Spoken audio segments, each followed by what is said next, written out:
Hello YouTube, and welcome to this ultimate leg/hamstring exercises tier list.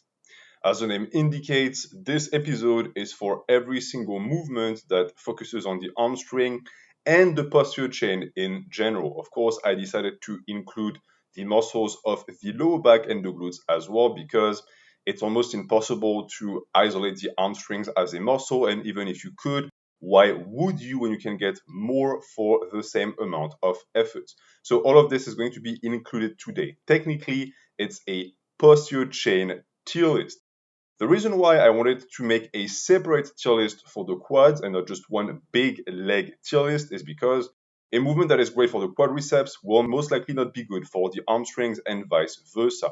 So in order to prevent any confusion, I'm making two separate episodes for you guys.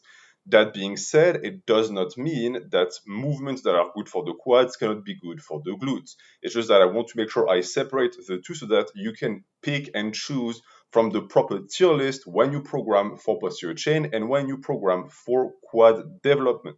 And I followed the exact same logic with every single tier list episodes I've made so far. If you missed the previous installments, they're all in the description. So, since today we're starting legs, if you have yet to see all of the installments about the upper body, about the shoulders, about the lats, about the chest, about the biceps, all of this is already available for you guys. You just have to click the links in the description. And the goal, as always, is to help you distinguish between movements that are worth your time and you should be investing some of your efforts in, and movements you should avoid because they are really not that great for hypertrophy. Based on that, I'm going to try and justify as much as possible why I like certain lifts so that you understand the logic behind it, and then I'm going to be placing them in one of the following tiers. The D tier for this episode I called the Polio-tier. One, because my sense of humor is incredibly fucked up, and two, because I also realized that if you did grow up with polio, there's a very small chance of you clicking a video that is aimed at developing your posterior chain and hamstrings. So these are exercises and lifts that if you do, you're going to end up with legs just as small as if you grew up with the type of disease that would have actually damaged your ability to develop normally as an adult. Avoid these exercises like the plague. Then you have the C tier. As always, it's the mediocre tier. I think that these movements are not worth your time. Usually they're better to actually develop other muscles of the body. You're going to end up spending a ton of energy and hypertrophy points on things that will not be paying dividends. After that, we have the B tier, which is the decent tier. These movements are okay, you can do them if you like, but you can always find better. And then we have the two tiers that I always tell you guys to pick from in this tier list. That is the A tier, the excellent tier. These are good movements, they can serve as variations as much as you want, but they're not the cream of the crops. There is a very small thing lacking. It could be that they're too injury prone, or that they're not super focused on the stretch, they're tough to load, so I cannot put them in the God tier, the S tier. And for today, the S tier I call the horse tier, because horses have massive, thick, powerful legs. So if you want to become a horse, if you want to become a powerhouse with gigantic, disgustingly jacked legs, this is the tier you must pick from. All of the exercises in there get my stamp of approval. They are the cream of the crops. They are the best of the best. You cannot go wrong with these exercises. And now that this has been established, we can go into the tier list proper. Starting with, as always, compound movements, because I think that it gives you guys a great idea of where things are going to stand.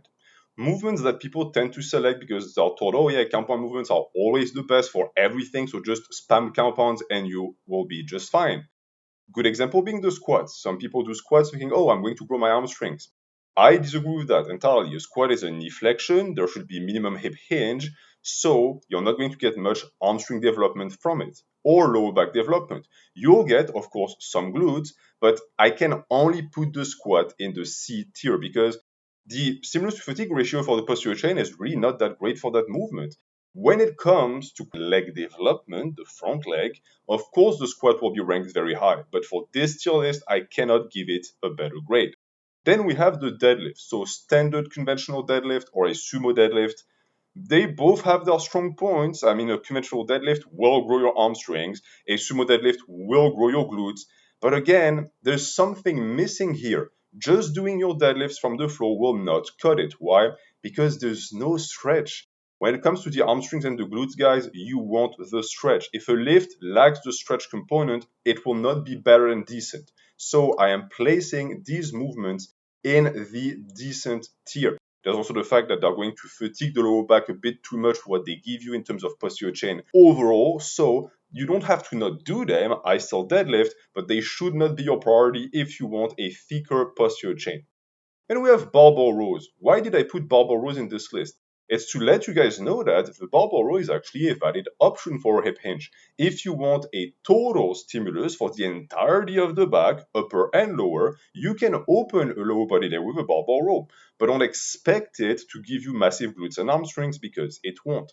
It is a hip hinge, it's done in a hip hinge position, but it's static, meaning that you don't bend at the hips that much, you maintain the position. The hamstrings allow you to actually get the body static so that you can actually move the weight back and forth for the upper back, which also means that it's not that good for the upper back either. So I'm going to place the barbell row in mediocre tier as well. It's a lift that does a bit of everything, but it does nothing properly. Actually, a type of row that I believe to be best suited for posterior chain development is a T-bar row, which is peculiar because many people also think that the T-bar row is for upper back. You can technically if you're very strict, but in my opinion, you're just bastardizing the lift and you're not using the lift for what it's intended, which is a heavy row that is done with a lot of knee flexion and of hip hinge. Why? Because it's safe. The weight is right underneath you. You don't have to bend over. It's not dangerous. It's in the body because it's in between the legs. So there's not going to be any lower back problem unless you're a complete idiot because the weight is close to center mass. So you can truly hip hinge into the movement and lift a shit ton of weight. I guarantee that if you attempt to do your T-bar rows in that fashion as opposed to strict, you will be shocked with how sore your hamstrings and glutes are the next day. So I'm placing them in the decent tier as well. They're just as good as deadlift in my opinion, something that most people should give a try. But if you want the type of deadlift that is best suited for hamstring hypertrophy and glute hypertrophy, you cannot go wrong with the stiff-legged deadlift. The goal of that is to push the barbell away from midfoot, so you have to elongate the lower back and you have to actually pull with the hamstrings as opposed to using too much leg drive if the bar is too close to the shin. This is a very, very underrated movement, and funnily enough, most people don't know how to do that. Most people, when they deadlift, do stiff-legged deadlifts. They don't understand the difference. So learn the difference and feel the difference. Once you manage to master that movement, you will understand why so many people swear by it when it comes to hip hinges, pulls from the floor, and hamstring development. So I'm placing it in the excellent tier. But there is still an issue with that movement, and that is that if you do it properly, the negative should not be that exaggerated because it's a positive only motion. So what if we took that very motion of the deadlift and we focused entirely on the stretch? Well, what happens is you get the best hip hinge in existence. My favorite, many people's favorite. Thank God it's actually coming back in style and people are starting to show that lift because it deserves to be. That is the Romanian deadlift. The Romanian deadlift is S tier. There is no questions asked. And this goes for every single style of it. So with dumbbells or with a barbell. If you do them with a barbell, there are two ways to approach that movement. There is the standard way that is just a deadlift but done in reverse. And then there is a way that is more popular nowadays that is being popularized by some people like Board Only Man, in which you actually allow the bar to float away from your shins, which also in a sense replicates what a stiff leg deadlift would be with a negative. So I distinguish in my head between Romanian deadlift and stiff leg Romanian deadlift. And I understand that many people get them confused. I'm going to explain to you in 5 seconds which is which. A deadlift is a pull from the floor with a concentric only motion and no negative. A stiff leg deadlift is the exact same thing with the bar away from the shins and close to the top of the foot. A Romanian deadlift is a deadlift done with the negative portion first and then the positive, where you keep the bar close to the shins, and a stiff leg Romanian deadlift is the exact same thing, but this time with the bar floating away from the shin closer to the top of the foot. There, simple. 20 seconds, now you know. I also would like to say that before I even go into the difference between the two styles, if you do Romanian deadlifts, please do them from a rack.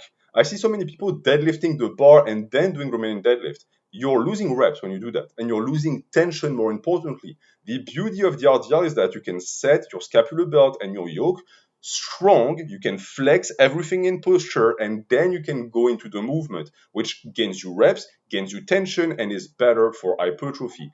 I don't give a fuck if, oh, you're not supposed to use the rack for this, it's a waste of a rack. If anyone comes and tells you anything, pick them up and do Romanian deadlift with their corpse. You are allowed to do that. On top of that, if you set up the pins outside of the rack, the person can still use the rack. So absolutely do this, please. Now, when it comes to those two styles I just described, the one close to the shins and the one away from the shin, you'll notice that the one away from the shin is harder, so you can use less weight. Why? Because it's harder on the hamstring, so you get more hamstring development. It's up to you to choose. I place both of them in the S tier because they're both just as good. I would tell you to be careful and pay attention to the amount of weight you can use on both. If you lose 30% of the load because you're trying to push the ball too far, in my opinion, you're shooting yourself in the foot. You're turning something that used to be good into something that is now goofy. The goal is not to end up with the ball floating so far away that it's now forcing your shoulder blades forward. I see some people do that. That is not the point. You're still supposed to have the weight underneath you, so be careful with that.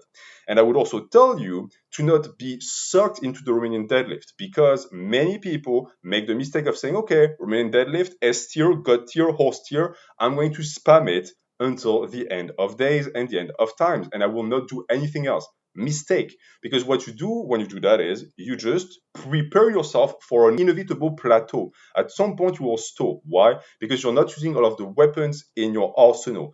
Please keep doing your deadlifts or stiff leg deadlifts. Why?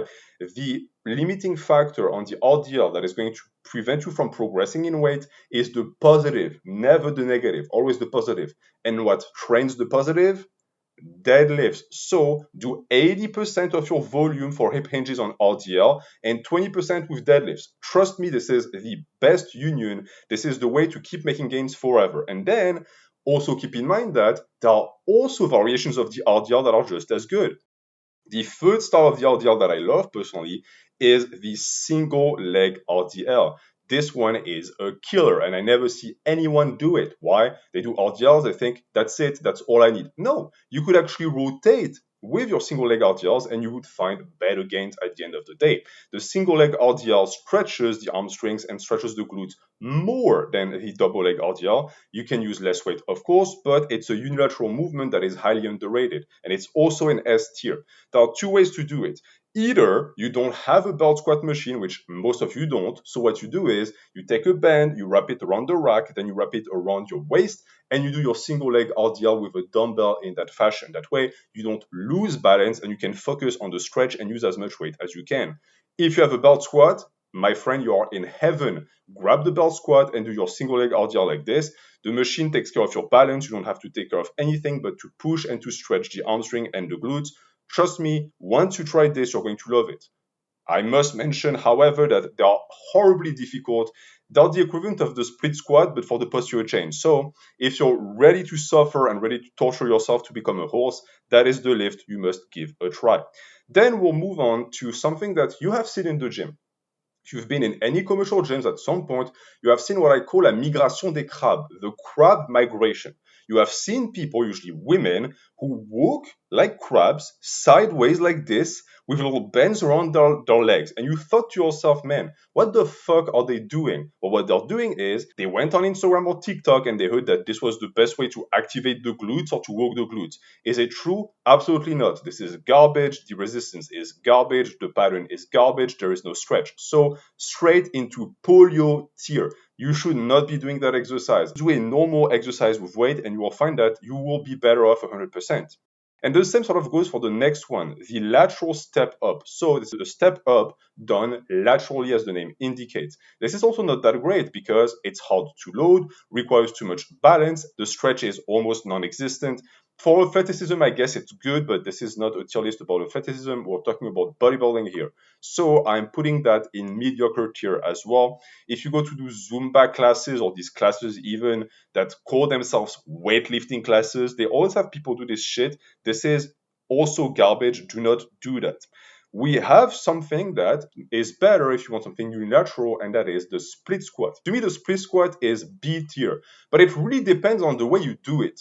Because if you try to stay too vertical, you're going to recruit mostly quads, and that's great, but not for this tier list. If you want a killer glute activation, lean forward. So instead of going up and down like this, what you want to do is you want to go like a banana. You want to go like this. So you want to allow, as you go down, the torso to shift forward and the hip hinge to actually occur, which is going to greatly engage the glutes. I guarantee you that once you try it in that fashion, the next day you will feel your ass. You can bet money on that. So this is a good movement, but still not something that I would say is great for posterior chain. The single leg hip thrust is better indicated simply because of the pattern and the nature of the pattern. So I'm putting it in the excellent tier. That also is a type of movement that is underrated by many, or they do it with body weight only. You can weight that movement. It's like a hip thrust, but you're doing it with one leg. It's a unilateral movement. And you should absolutely push it to failure and absolutely go hard on it, and you will see great results. But I think that in the great family of unilateral movements, there is one that has them all beat. Another movement that, in my opinion, people underestimate because they think, oh, it's that thing that chicks do if they want bigger asses, or oh, you can't use much weight on it. All of that is nonsense. I'm talking here about the reverse lunge. This is a movement that has everything you want in a posterior chain exercise: high stability, ability to go to failure safely, very strong stretch. All of this packaged in one serious lift. So go heavy on it, go to failure on it, and I guarantee you that the results that you will get will be tremendous. But strangely enough, even though this reverse lunge goes straight into the S tier, a normal lunge I'm going to have to put in Polio-tier. And this is weird because, well, isn't that the same movement? No. One is actually a reverse knee flexion that is closer to a hip hinge. The other one is a pure knee flexion where you move forward. And on top of that, if you're like 99% of people, you're going to rush through the negative and you're going to rebound using the momentum of your body. So you're going to get some quad development from it for sure, but the glute and hamstring, this is going to be mostly ignored.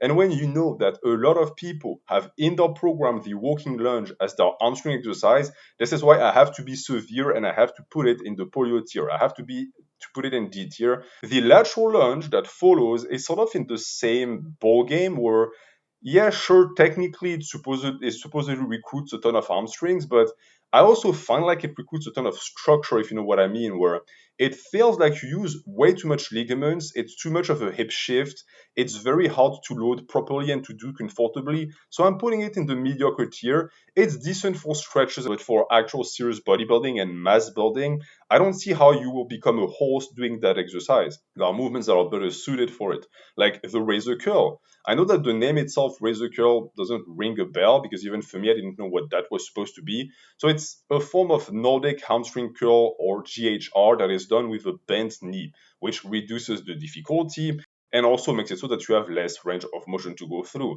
So it's a beginner-friendly exercise for people who have never really isolated their hamstrings or glutes. And this is a killer. I mean, every exercise I'm going to be talking about right now in this family is all about the stretch, which also means that, of course, you need to go through the negative slowly because you can actually hurt yourself very seriously with these movements. So the razor curl, in my opinion, is an inferior version of what I'm going to be talking about next. So I'm going to place it in the decent tier. Actually, if you want to do something better, the actual superior variation, in my opinion, you should be doing Nordic hamstring curls. These are actually quite tough, even with body weight only. So please don't be overzealous because, as I said earlier, you can actually detach the hamstring straight off the bone with that exercise if you're the type of doofus that just let themselves fall throughout the negative and then rebounds like a shrimp. The goal is to suffer through the negative. You're supposed to let the hamstring stretch and catch the weight of the body. Don't try to be a hero and be like super fast. There's no point. You can actually get some serious hypertrophic benefits from it if done properly. So I'm putting it in the A tier. I was sort of debating putting it in the S tier, but there were actually two reasons that made me not want to do it. One, it's not noob friendly, it's tough to jump into, and it's very injury prone. And two, and I hate to do that to you guys, but I actually read some scientific studies that actually proved that for a superior activation, for the most part, the glute hamstring raise tends to be superior for the simple reason that it's more stable, so you can actually go through the negative slowly and you can recruit more hamstrings, which is why the GHR is straight into horse tier. Great movement, very low chances of injury unless you're a complete fuckwad. I actually really like this movement. If you're the type that only does deadlifts for hamstrings, you will get injured all the time, especially if you play sports, because the hamstring must be trained through the negative. It must be trained through stretch, not just for hypertrophy. The hypertrophy is immense with the stretch, but also just for overall health. If you want to be the type of guy with big legs that then tries to sprint and has a double hamstring pull, then do just that. But if you want to be well rounded and if you want bigger hamstrings at the end of the day, train them through the stretch, and the GHR does that really well. The next lift, however, fails at that entirely. Again, what a surprise, it's a lift that you mostly see women do. If you see a man do that in the gym, you have my permission to go up to them and slap them in the face with a plate. This is the donkey kicks. So it's done without weights, so it's a body weight movement, and you push against nothing, you push against air. So unless you're like super fucking weak, you won't get much from this at all. And yet, every single chick that wants a big booty does this. This will not get you a big booty at all. If you want to load the movement, there are better ways. So for example, you could do the same movement, but using the leg press. This is mediocre, but it's better than doing it with no resistance. Why is it mediocre? Because A, awkward. Try to do that position in the leg press, you're going to be like this on the leg press, and people are going to look at you weird. And if you're a chick, they're going to look at you weird, but not for the same reason. It's because you're going to be presenting your glutes. Two, injury prone, because there's going to be space in between the bench and your body, because you're going to have to arc your back backwards so as to point your glutes towards the leg press, so like this, and naturally your torso is going to be here, and there's going to be space here, which could lead to, again, your spine enduring too much pressure. Since this is a movement you can use to actually push a lot of weight, if you try to go too heavy on this, it's a possibility. So just don't do it with the leg press. Instead, I recommend doing it, for example, with a cable. This one is also something that you've seen. Only women do. It's a cable kickback that I'm placing in the descent tier. This is okay, but I've also always found that having that thing wrapped around your ankle and having to pull like this doesn't feel good at all. It doesn't feel natural. And you end up really not being able to load as much as you would like because of that awkwardness of the movement. On top of that, to get the stack moving, you have to be able to actually push your leg backward in a position where it's the hardest portion of the lift. So the hardest portion is the one that starts the movement. And then when you're the strongest, where the hamstrings and glutes are actually recruited, this is when you're in position and stable. So now the weight is going to feel like nothing.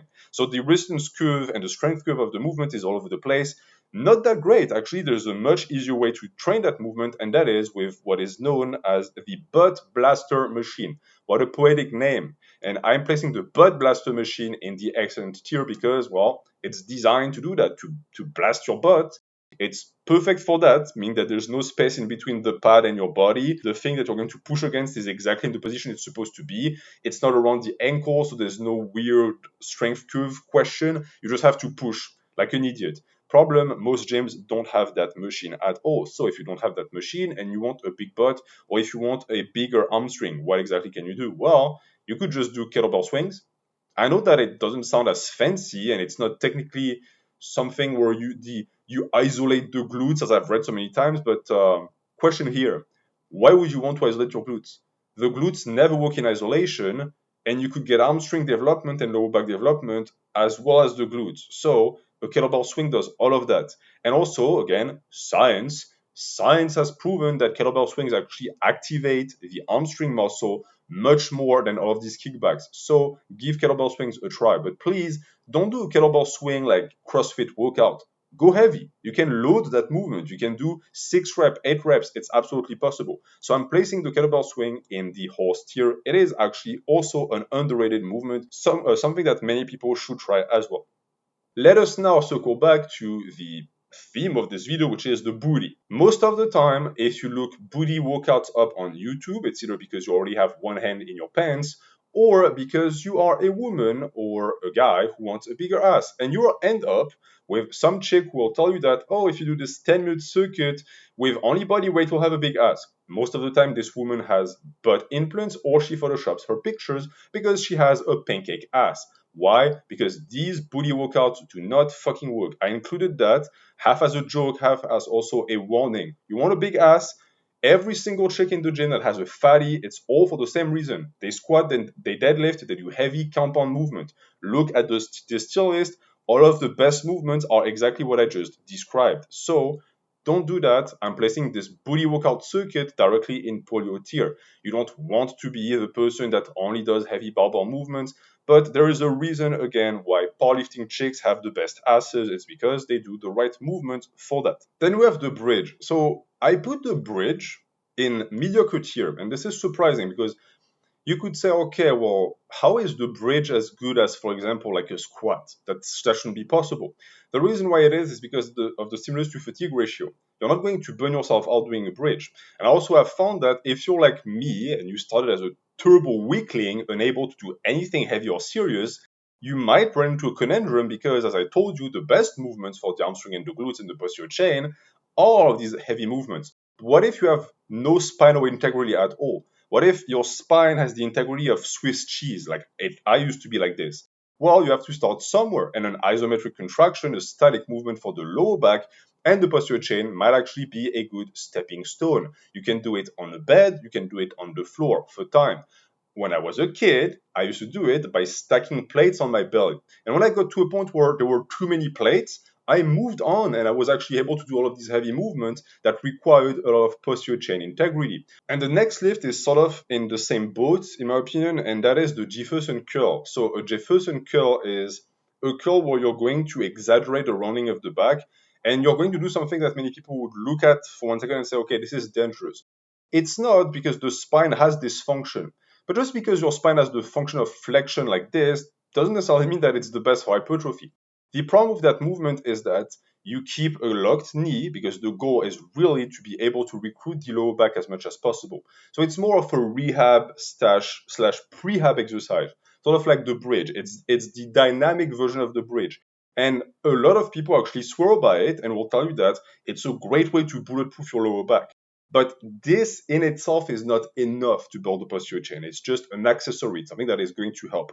So I'm going to place it in the decent tier because, as just with the bridge, you will not be building serious mass from that. The mass will come from other exercises. When it comes to a movement that works as rehab and also builds mass, I think that the reverse hyperextension is better. So I'm placing it in the excellent tier. This one is also, it's exotic because, well, many gyms don't have that machine. But you can actually rig one up very easily. It doesn't take much equipment.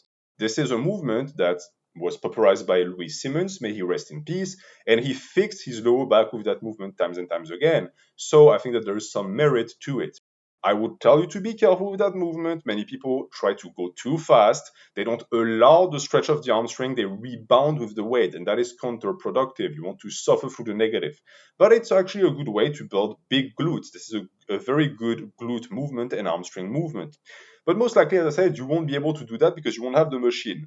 And that's fine because actually the standard hyperextension is even better than the reverse one, which is why I am putting back hyperextensions in horse tier. This is the best way to teach someone how to deadlift and use their legs on the deadlift because you have to use your hamstrings on that movement. You can't do it otherwise. It is easy on the lower back while also building the lower back. It is super versatile. You can keep progressing forever. I mean, you can literally start training when you're 15 and when you're 25, you'll still be doing hyperextensions. You'll just have graduated. You will start with body weight, then you'll do dumbbells. Once you maxed out the dumbbell stack, you'll start doing it with a barbell. And then with the barbell, it's pretty much infinite. Just be careful, of course, that you do it properly. The point of the hyperextension is to allow for a hip hinge to occur. It's a pure form of hip hinge, which also means that if you let your hips, like the structure of the hips, rest on the pad, now you can't go into a hinge. So what's going to happen is you'll just round the lower back, and now it becomes dangerous. So always remember this, because I see so many people in the gym making that mistake. The pad needs to rest on your thighs. It rests on your upper thighs, not on your hips. The hips need to be freely moving so as to go into a hip hinge. But once that is understood, you're good to go. You can spam them. You can do them full range of motion if you want more lower back and glutes. You can do them with less range of motion with a barbell if you want more hamstring. you can really do with it whatever you want. You can also play with the grip. A snatch grip is more range of motion on the barbell. A closer grip is going to be more conducive to a carryover to the deadlift. So it's really up to you. Of course, for hypertrophy, we want as much range of motion as possible, keeping in mind also that in this movement, once you go too deep, the hamstring gets disengaged and the posterior chain, the glute and the lower back are going to take over. So I personally like the snatch grip style better. Then we have a lift that is named after my people. That is the frog pumps. So once again, a chick movement. No man is doing this, I hope. And this is all over the fucking place. You're supposed to have your feet like this together. Why? Who decided that? With a band sometimes. It's a shitty version of a hip thrust. I don't see why anyone would do this, but because I need lifts to make fun of in the still list, I'm going to place that one in Polio-tier. Do not waste your time with that. It's called the frog pump. That should be enough to tell you that it's stupid.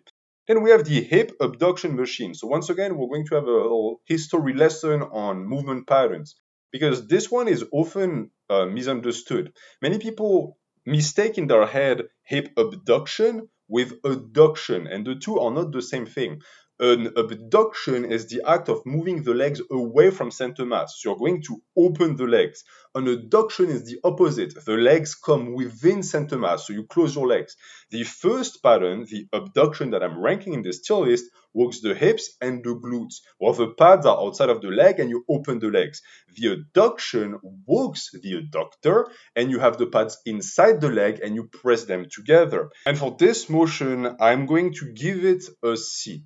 For the simple reason that the muscles that you are going to be able to train and isolate using that machine can also be trained using other movements, as opposed to the adductor machine, which in my opinion is much better because the isolation is much more interesting.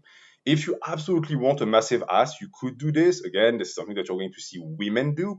But for you, for the posterior chain in general, I'm only going to place it in the C tier because there are just better ways to train the posterior chain. Isolation, for the most part, is not it.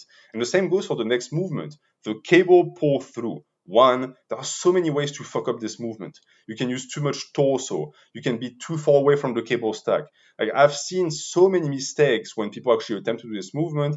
And on top of that, the one thing they're supposed to do really well, which is isolate the glute, it doesn't even do that great of a job. It's going to be a shitty version of a swing that you could do with a kettlebell because now you are replacing the good traits of the kettlebell, which is the ability to actually feel the stretch and to swing, with a cable that gives you stability, but stability on this movement is the exact thing we don't want.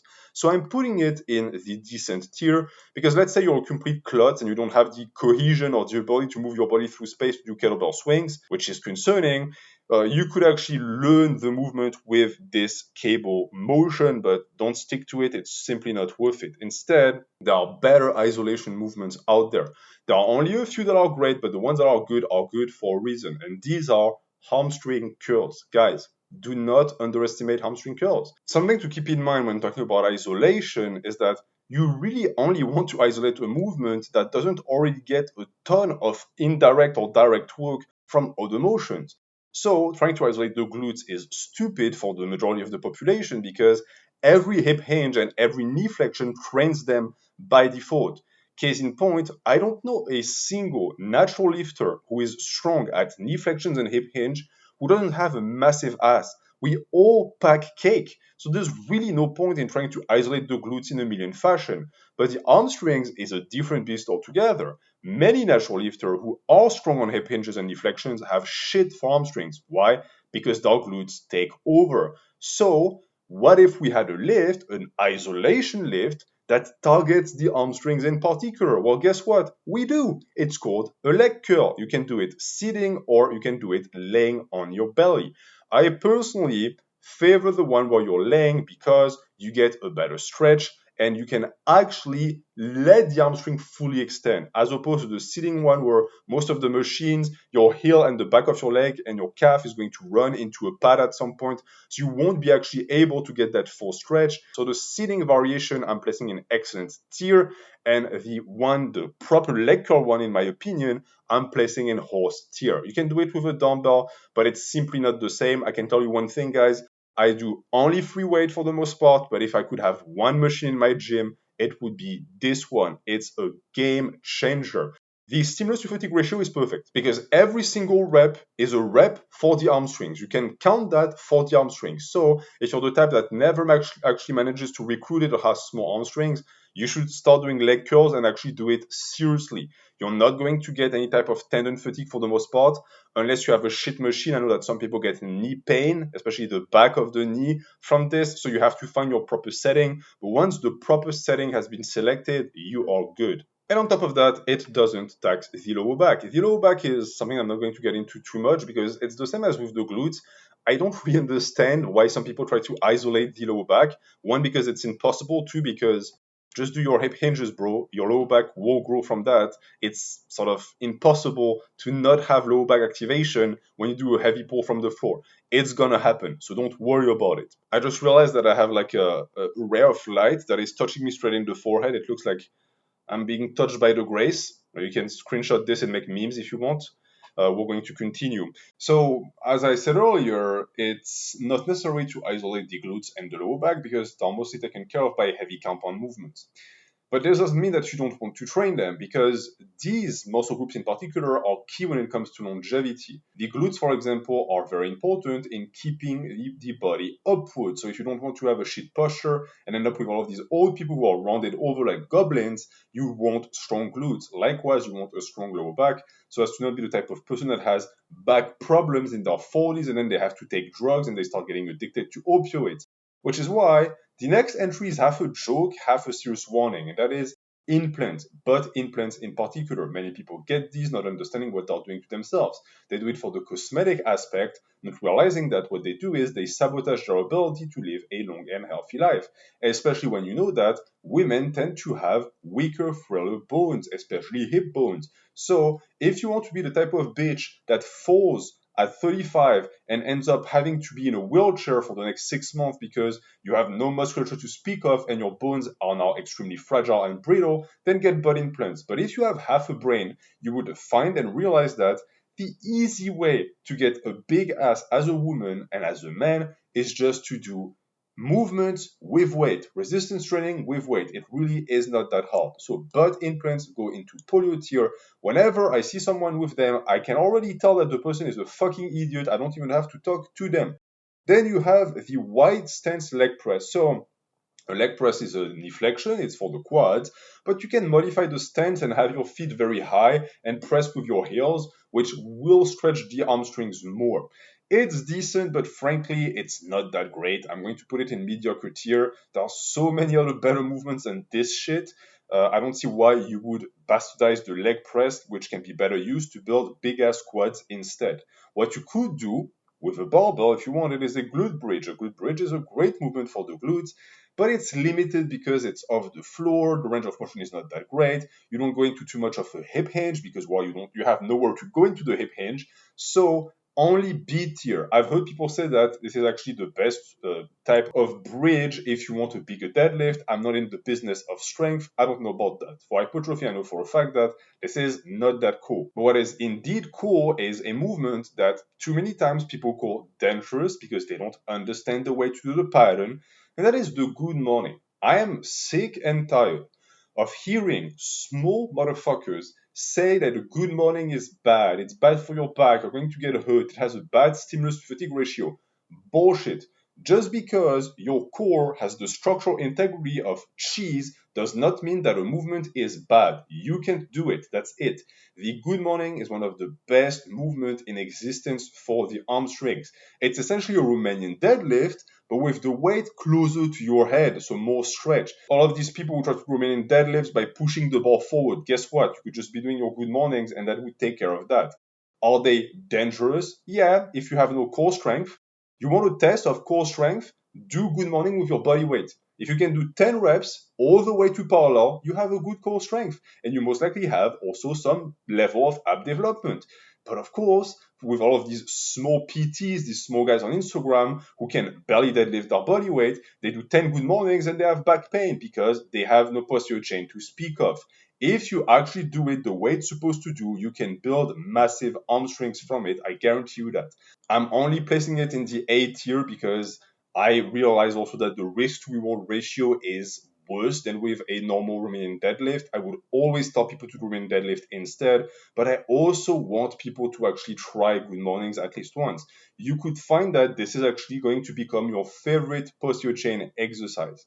And then to wrap up this tier list, we finish with something standard, something you've seen a million times, but something that this time actually works, and that is a hip thrust. A hip thrust is a beautiful lift to build your glutes, but also your hamstrings. And I'm realizing that this fucking light is back again. So I'm glad that this video is almost over. It looks like I'm in with like witness protection services, like you're not supposed to be able to see my eyes. Great. So a standard hip thrust done off a bench with a full range of motion and with a hinge of the hip is going to train your hamstrings, is going to train your glutes. Great stimulus to fatigue ratio, easy on the lower back. Why not do it? I personally don't do it because I have enough of an ass, but this is an S tier movement for the posterior chain for sure. Absolutely something that is going to turn you into a horse. And this concludes this tier list video. So as always, I would encourage you guys to stick to the S and the A tier because all of the best movements are already in there. Keeping in mind also that when it comes to legs, there's a reason why this tier list is shorter than the others. It's because you don't need as many exercises for that muscle group in particular because most of the compounds take care of most of the muscle groups at once. It does not mean that you can just do a squat and you'll take care of everything. There's the reason again why I've separated the hamstring tier list from the quad tier list. The best movement for quads is not the best movement for hamstrings and vice versa. But in this list, you have enough movements, enough posterior chain compound movements to turn yourself into a horse. But keep in mind that if you want to get as thick as a horse, you are going to have to get good at least a couple of these hip hinges. You don't have to do all of them. There's no point in doing all of them, but it's always good to know what is available out there and what you should avoid 100% of the time.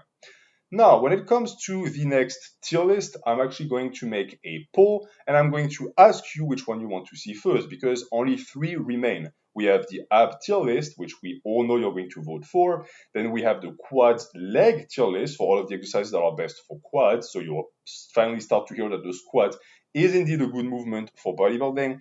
And then we have the calves and cardio. It's going to be up to you guys to decide which one you want to see next. So keep an eye out for that poll and I'm going to see you next time.